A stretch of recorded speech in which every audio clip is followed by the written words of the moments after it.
Hello all, this is Mordenkaim and I wanted to bring you a tutorial today. This is more of an update actually because one of my previous devices was broken by a patch where they recently changed the properties of stairs where items can no longer lay at rest on them or they will bounce off the stairs.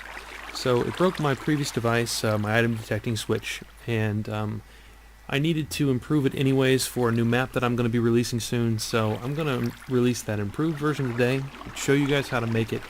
But first I'm going to start with a demonstration and then a walkthrough of the parts before we get into the tutorial. So let's do a demonstration like we did last time.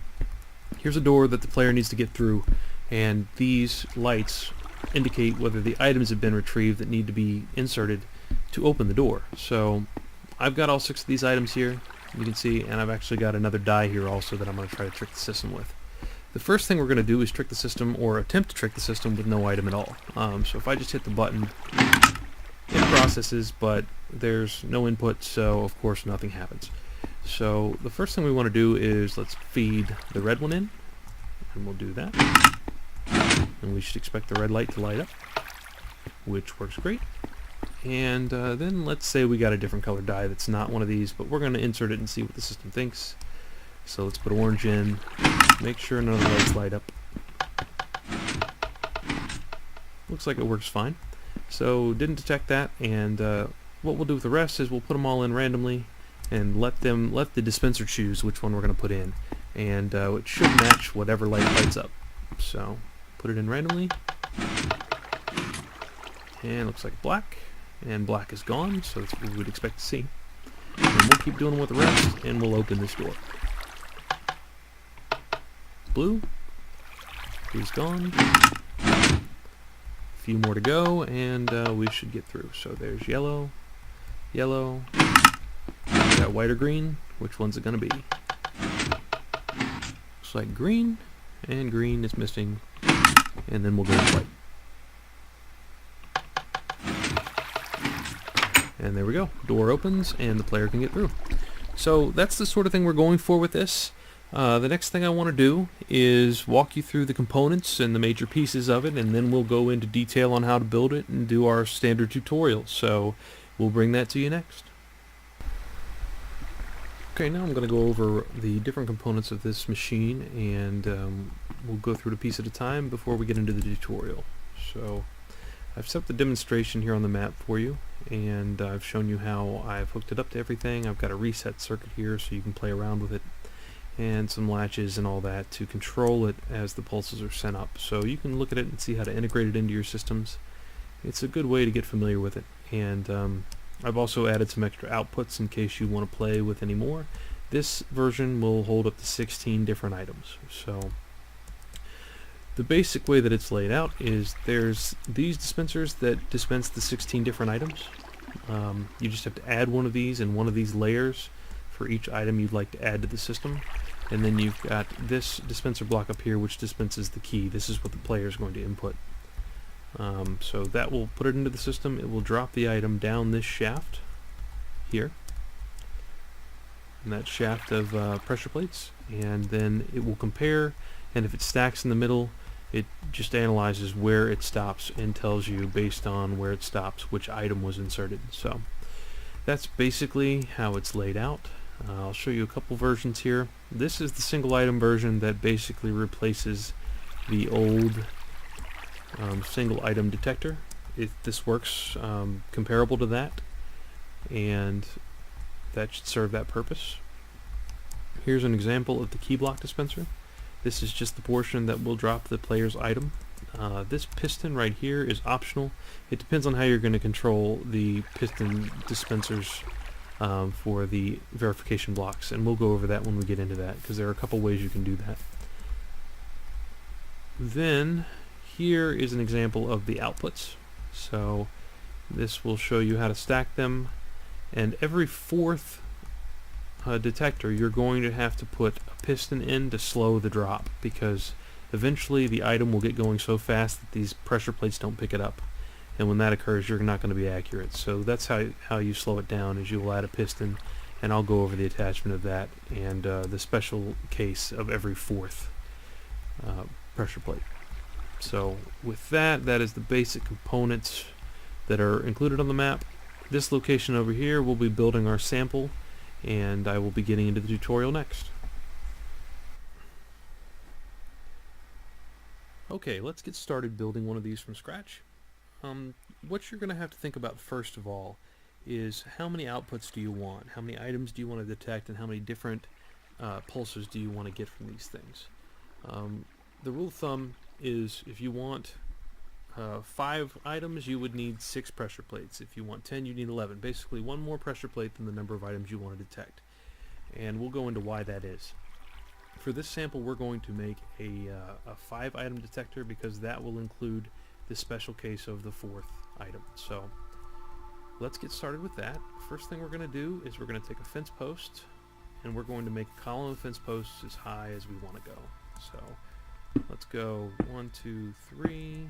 That's going to be 1 because we've got to skip 1 and then every 2. 1, 2, 2, 1, 2, 1, 2. So that's 4. And then we're going to go to the bottom and take this off, grab pressure plate, put pressure plate on there. We're going to have to skip 1 here, that, and then on this one we're going to skip 2 because this is going to be the special case. So we're going to have 1, 2, and then up, skip 2. So see how that skips an extra spot? And then we're just going to skip 1 all the way up. Oops, didn't mean to do that. Let's go ahead and place this here. There needs to be 4 up here, so let's put 1 more on top. So there we go. So now we've got those in place. First thing we're going to do is we're going to take our wool and place it to the left here, all the way down. Okay, and then we're going to take a torch and put it on the ends. And this is going to be used to power our outputs. Then we want to take our blocks here, come out and down, like so. It's all the way down, out from the torch and down 1, the torch and down 1. Okay? This one is probably not necessary because it's the last one. Then we'll take redstone and we'll put it on top, on top, on top, on top, on top. So now when you hit these, it should turn that torch off. We're going to make a 6-pack out here basically, like so, and do it all the way down.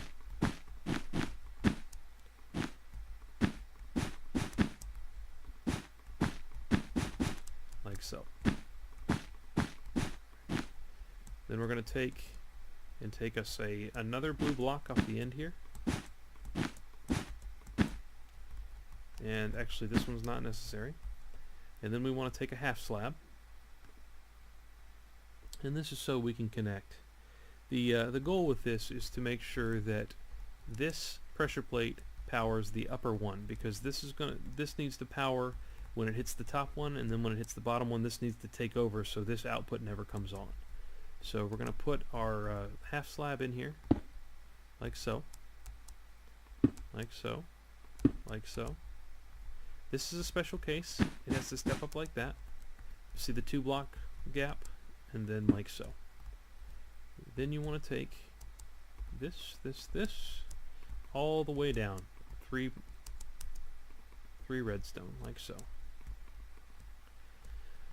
Now, the other thing you want to do is we're going to take our repeaters, and off the end of each of these torches, we're going to place our repeaters. Like so. And then on the one that has the weird step on it, we're going to add a second one, set this to full delay, set this to 3 ticks, and then we're going to add another repeater off the end of our redstone here, all the way up. Then we want to take redstone, like so, redstone, redstone, redstone, redstone, and if you wanted to color your outputs the same way I did this mainly to signify that that is the output. You would put it here, but we just stick a torch anywhere on this redstone line. If you want it over here, it would be fine over here. They're all outputs, depends on which direction you want to go. I'll put them all in this corner, just so we have a place for them. So, the other thing we've got to do is we need to add the piston in. It goes between this gap here. So what you want is you're going to take a half slab, Let's go ahead and put another one here just for the heck of it. Put it there, and then we're going to come out from here 3 blocks, break these, and take a piston. Stick a piston there, and then we want to take from this upper pressure plate here, 2 out, then step down, come back over, take a repeater, put it there, redstone around, and then we're going to take our torch. And that will operate the piston. This will give a tick or 2 delay before this pulls out, which we need enough time for it to land. So that will slow it down, and you would do that for as many items as you want to do. So this is the 5 output version. All you would do is continue this down, and then every 4 of these make this gap as far as you want to go. And if you need an example of that, you can use this 16 item dispenser that I've created over here. So the next thing we're going to do is we're going to attach the dispensers down below that dispense the verification blocks, and we will go from there. Okay, now we're ready to attach the verification block dispensers. You're going to have one of these per item you want to verify. So what we need to do, the first step will be wherever there's pressure plate except for the very top one, you want to take a half slab and attach it. One exception to this is off the end of this piston. So when you get to the piston, you want to put it here instead of here, and then just keep going down. That's going to give you the opportunity to combine between every set of pressure plates. So see, these 2 pressure plates you can combine right here. These 2 pressure plates you can combine right here. These 2 pressure plates right here, and so on. That's what you want to do. And that's why you don't need one on the first one, because there's no way to detect where it hits on each side. So once that's done, you need to get an ice block, and we're going to attach ice blocks on the end of each of these pressure plates we've just added, and you want it to step up just like that. Then you want to take some sort of opaque block, it doesn't really matter which one, put it on the end of those, and then we're going to come out this direction temporarily just to have a place to set our dispensers. Go ahead and add our dispensers facing inward like so. That, and then we're going to break this, and we're going to add an encasement all the way around it. So we want to make sure this is fully encased like so, all the way down, same deal.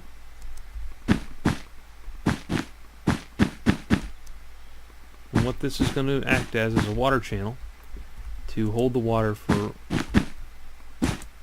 moving the items into the space where they're going to be verified. Same thing all the way up, all the way up, all the way up, and all the way up. Okay, another thing I like to do is add a clear piece, a glass block here, so you can check at a glance to make sure everything is working as expected. It'll allow you to see what's going on inside the machine. And then what we want to do from here is I want to take all these out temporarily, and then we're going to take the back side here and cover it with yellow wool, like so. And then what we want to do is put a floor back in here as the bottom, and then we're going to take water and put it in each of these gaps. So water there, water there, water there, water there, water there. Makes it easier when you're trying to deal with this. Now put the floors in, and you'll see why we did it that way. Add the floor, add the floor, add the floor, and then if you look here, we've got our water channels completely done.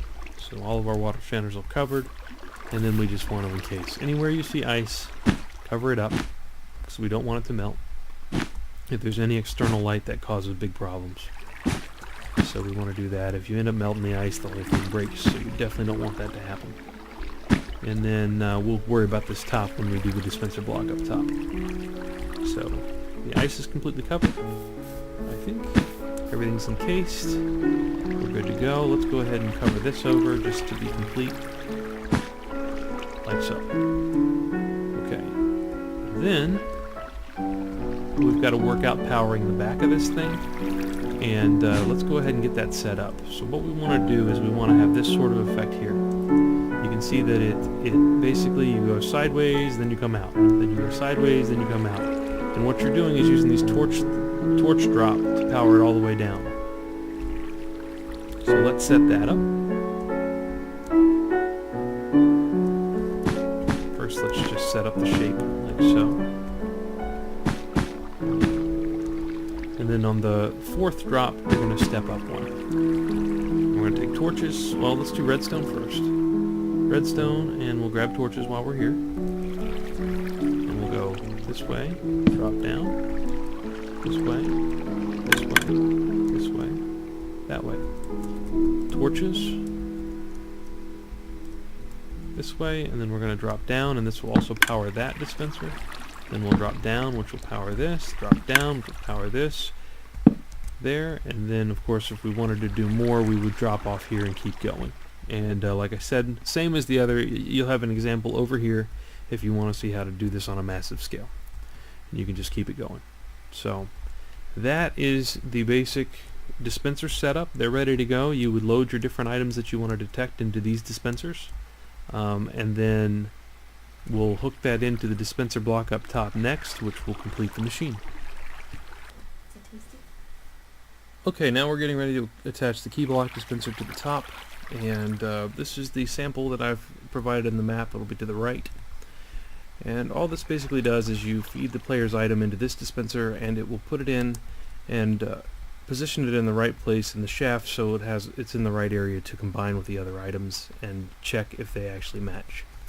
So this piston is one thing to note. It's optional, and it really depends on how you're going to use the system.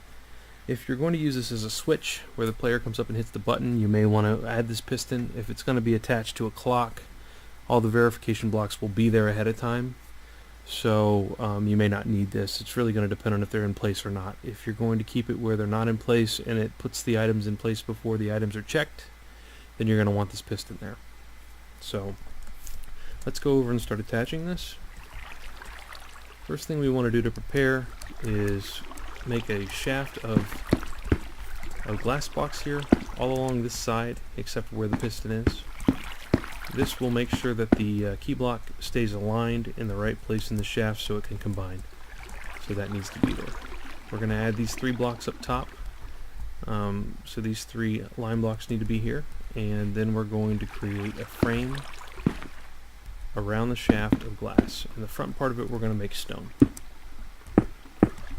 So there. And then we can also create a little more of this. This is going to be the part that faces the player.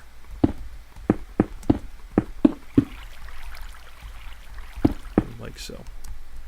We can put the dispenser in here, and then we will also have to create a 2x1 shaft there for the water to go in. We'll put a sign down in this hole, and then we want to place a piston up here to block the water. That's the optional one we spoke about earlier. Let's put that glass block back, and now we're good to put the water in. So there's that. Now what we want to do is we want to go ahead and put a green block here, whatever kind of block here, and then a half slab in that hole. That will allow the dispenser to fire the block into there and it'll contain it, and we can also run redstone over that. Let's put another couple lines of whatever your wall material is here. We're just using stone for this example, and put a button above it. And then we want to run some redstone. Let's go ahead and get here. That'll go from that button. Redstone there. That'll power the piston. And then we want to run down to our yellow wool then. So we'll go down, come down, come over, run our redstone up like that. And then we'll go ahead and close that in just to be complete. So now that wires everything in. Now we'll be able to place the item in here, fire it into the system, and it will go down in the shaft. It should follow this wall. This glass will keep it from going any further right than this, and it will keep it in line to the corner. And we can do our checking. The last step we need to do is we need to set the timing on these repeaters. Let's put a tick on everything except for the special cases. This is a special case. We want to go one less than full delay, so there's full delay. Let's go there. And then we're also going to go with a single tick on both of those. Now notice the timing on this. I think I talked about it before, but this is full delay, and the one up here is one less than full delay, or I believe 3 ticks delay. Right there. So that's how you set up the timing on those. The only thing that's different than these single ticks are the ones with the extra step, and that's the one that's set up like this, and it'll be that way all the way up and down. So that's the only timing you need to remember. Other than that, we're basically done. Let's test this thing out, see how it works. We'll place some of these in here. So there's red, I've already got them placed. Green, blue, yellow, and white. So let's go ahead and place some outputs on here just so we can see the states a little clearer. We got lamps there, and let's place some test blocks in and see how this does. So let's get here, let's just take a single one of those. Red, green, we said red, green, blue, and then white will be at the bottom, so that'll be one more test. If those 3 work, we can assume the rest does. So we'll put red in, and we'll watch it bleed. So red's in place, falls, and then the first output comes on. So there's a green one down there now. Let's test green. Should be the second one only. There we go. Blue, we can expect the same result. And then we'll test the timing on white, just because it's got a little different timing with this this extra repeater in here. So let's test it to make sure that works out. Just one will be enough. So just the bottom one should come on. And there you go. So everything's working as expected. I hope you find this easy to follow along with, and I hope it gets you what you need, and I hope you enjoyed this tutorial, and we'll see you next time.